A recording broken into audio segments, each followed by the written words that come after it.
fa fambaraka ho an'ny filoham-pirenena ho mazava ho azy ho an'ny vahoaka malagasy tsy vaky volo ireny zavatra ireny. On mange pas du fromage, mais on mange du riz.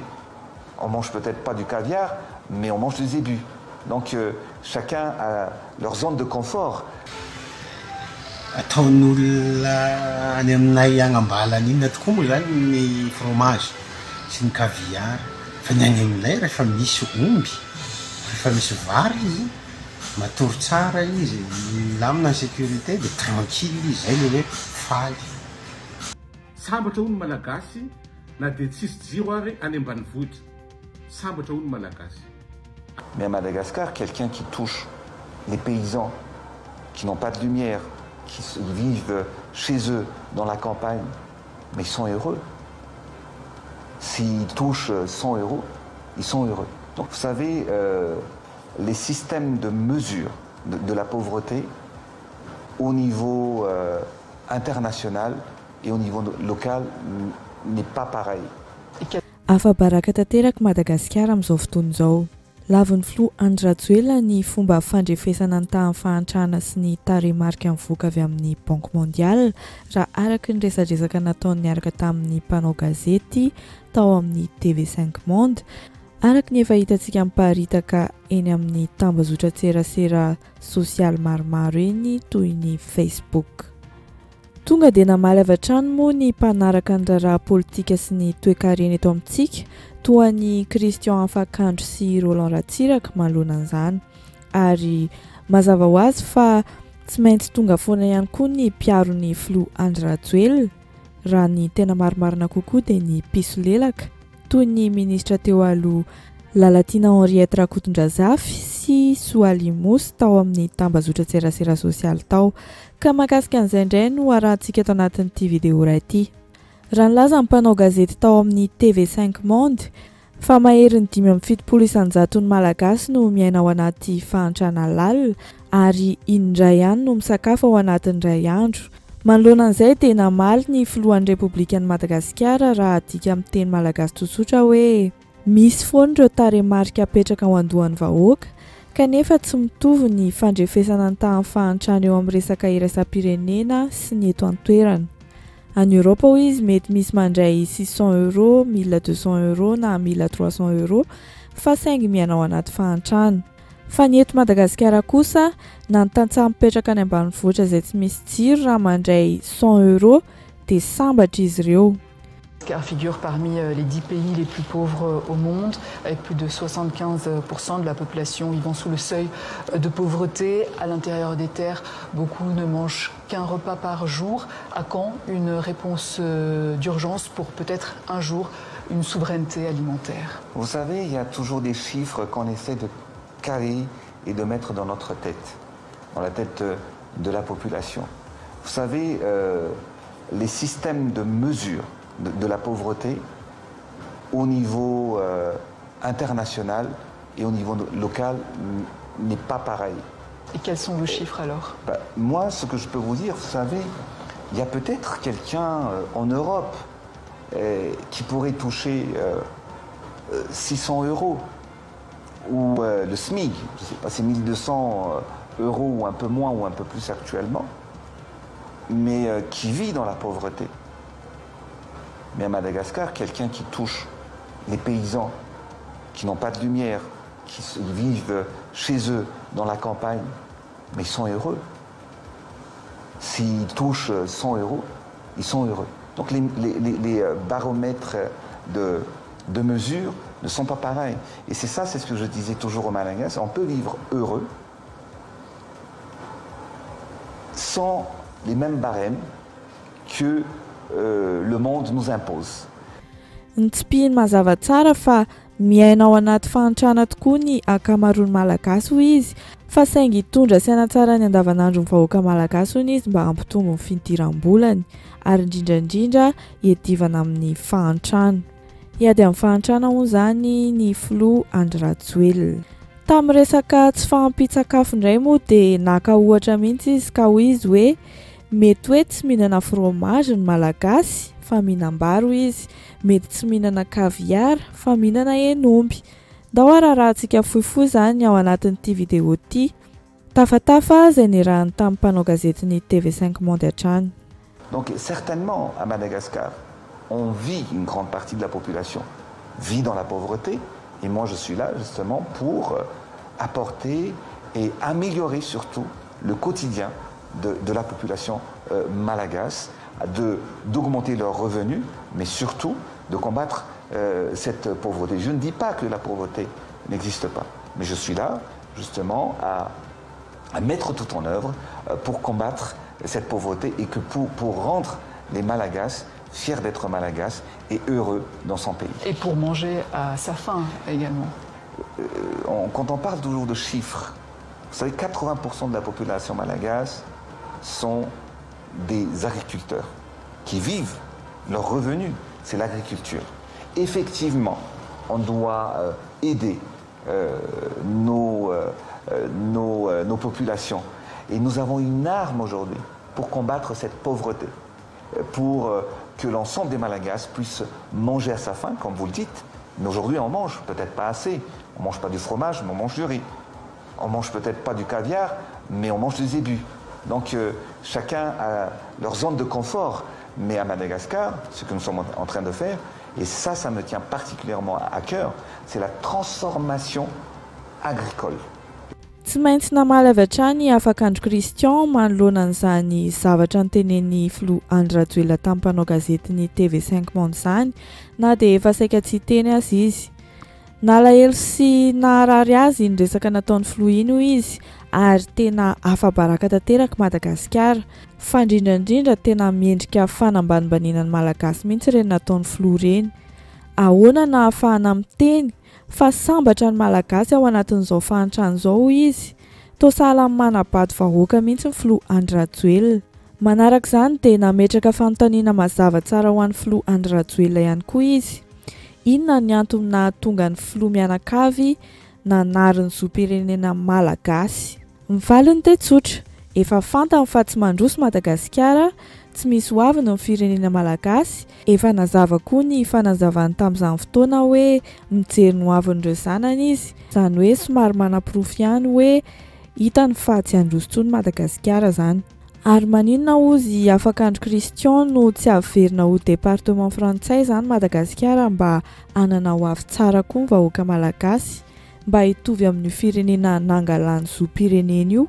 Ndao indray arahantsika izany vidéo an'i Christian Afakandro zany.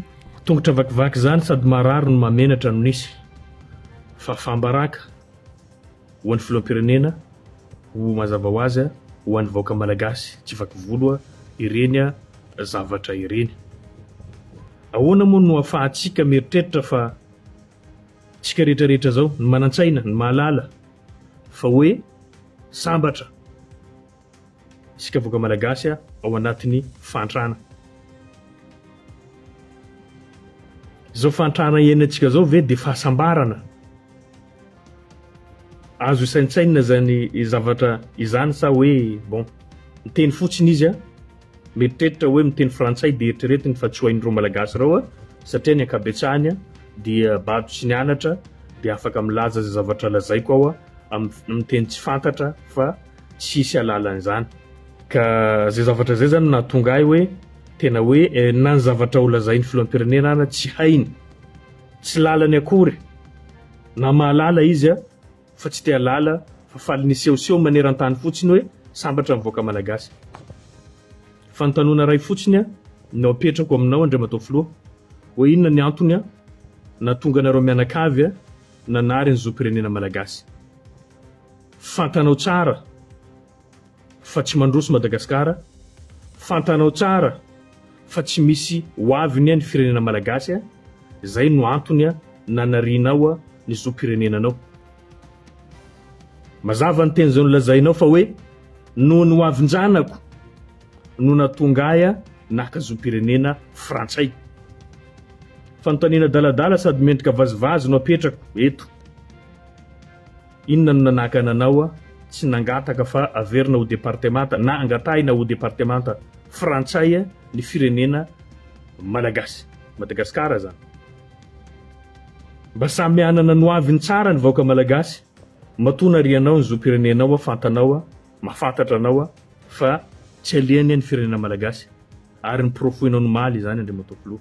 Ankoatra ny solombavambahoaka Christian Afakandro, dia nandray fitenenana ihany koa ny solombavambahoaka Roland Ratsiraka. Tsy eken'ny Roland Ratsiraka tsotra izao ny filazana fa sambatra ny malagasy ary nanome fanazavana mazava ho an'ny Filoha Andry Rajoelina izy ny famaritana natao hoe fahantrano. Satria raha ny famaritan'ny Filoha Andry Rajoelina azy dia tokony ampiariny aminy, ohatra hoe mba alefa makany ambanivohitra koa ny zanany. Mampalahelo fa Andry Rajoelina niteny tamin'ny TV5 Monde fa sambatra ho ny malagasy na dia tsisy jiro ary any ambanivohitra. Sambatra ho ny malagasy ary tsisy ozy izy ny fahantrana fa dia sambatra ny vahoaka malagasy. Tsara fantany Andry Rajoelina fa ny definition ny fahantrana zany dia tsy fahafahana mampiditra zaza mianatra, tsy fahafahana mitsapy tena ary tsy fahafahana mampidibola. Anatin'izany ny 20 isan-jato ny vahoaka malagasy. Donc ny zay definition-nao any ataovy aminao alefaso ny zanakao mianatra mipetraka any ambanivohitra ary tsy hianatra. Fa araka ny efa hitantsika efa mahazatra moa zany dia tsy maintsy miaro ny Filoha sy miverina manazava ny zavatra nytenenin'ny Filoha foana kosa ireo mpisolelaka, indrindra fa ny ministra teo aloha izay efa loholon'ny Madagasikara moa izy amin'izao dia tsy iza fa i Lalatiana Henriette Rakotondrazafy. Nanao lahatsoratra lava dia lava izy tao amin'ny tambazotra-tserasera tamin'ny Maly mahakasika ny zavatra niresahan'ny Filoha tamin'ny mpanao gazety ny TV5 Monde. Ty hitantsika amin'ny video ty zany lahatsoratra izany ka toy izao ny zavatra nosoratany. Nisy titra tamin'ny soratra vaventy be moa zany hoe fahantrana, fahasambarana hoe tsy hitako mihitsy hoy izy izay anton'ilay polemika iny natao amin'ny resaka nataon'Andriamatoa Filoha mahakasika ny hoe fahantrana eto Madagasikara tamin'ny mpanao gazety vahiny Omaly. Voalohany aloha, raha mihaino tsara fa tsy manao ara-tsi-panahy dia nilaza mazava izy fa tsy mandany fisian'ny fahantrana ary miaiky fa mbola maro be ny asa mila atao amin'io ady amin'ny fahantrana io. Et il l'a dit avec beaucoup d'humilité, en être conscient. Il mesure pleinement sa responsabilité. Fa kosa mitombona loatra ny teniny. Ny maridrefy ny fahantrana faritan'ireny sehatra iraisam-pirenena maro reny, izay mety amin'ny fomba fijery tandrefana, dia tsy voatery mety amintsika nefa terena ampiarina.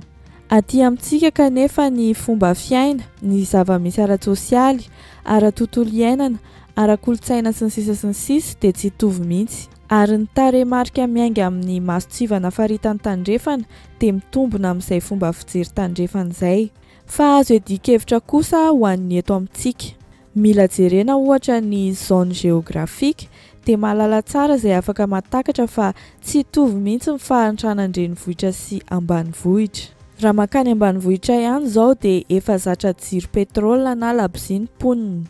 Kafe sy mofo gasy na ramanonaka na menakely ny sakafo maraina. Mihinana hanin-kotrana izy ireo ny atoandro, ny hariva vao mihinam-bary sy laoka.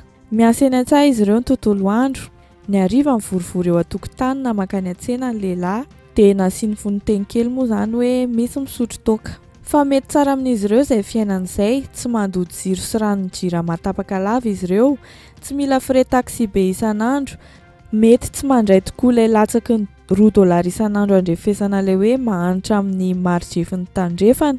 Ary ny sakafo hohanin'izy ireo dia vokariny eny an-tamboly sy tambariny ihany.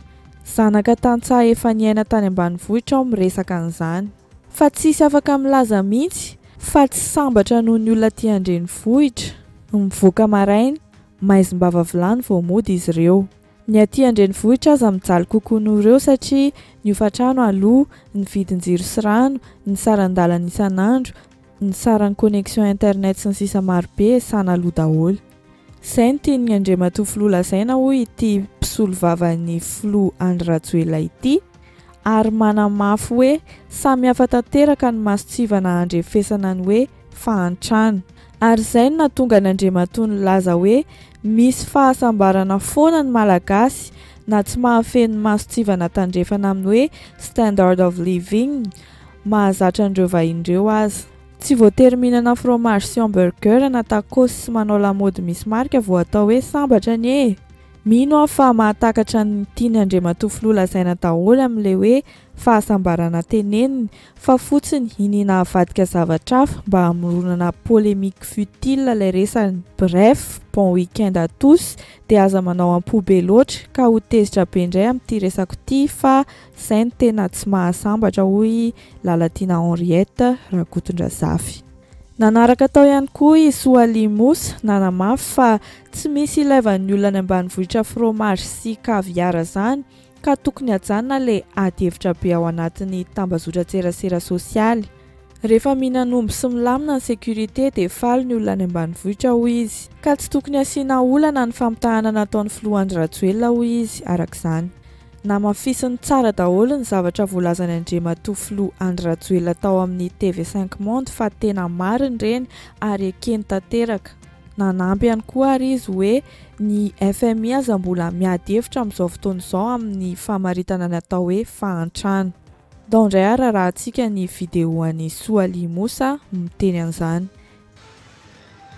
Ataon'olona any aminay agnambalany inona tokoa moa zany ny fromage sy ny caviar fa ny any aminay rehefa misy omby, rehefa misy vary izy matory tsara izy, milamina ny sécurité dia tranquille izy, zay le hoe faly.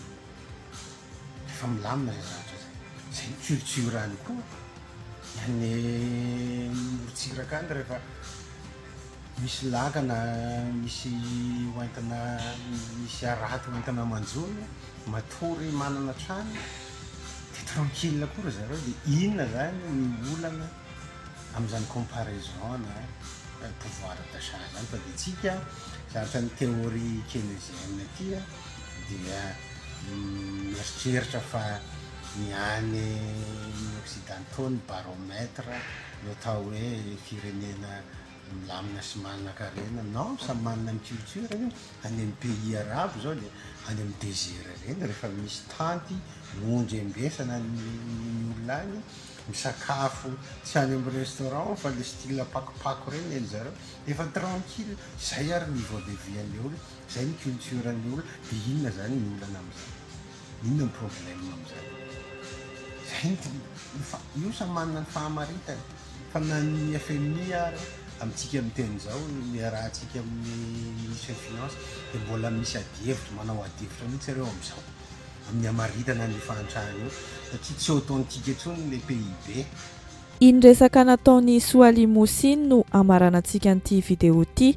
Kivy tanteraka ny akamaroan'ireo olona nandala ny resaka toe-karena sy politika mahita an'ireny resaka nataon'ny Flo Andry Rajoelina ireny moa fa ao kosa nefa no miaro-bontolo ny Flo Andry Rajoelina. Asa, iza no tena manana ny marina, anjarantsika tsirairay no mamaly an'izany. Fa izay indray kosa ny mahakasika an'iny video iny. Mankasitraka antsika rehetra nanaraka hatramin'ny farany, azadino misabone sy manao j'aime ny video dia amin'ny manaraka indray.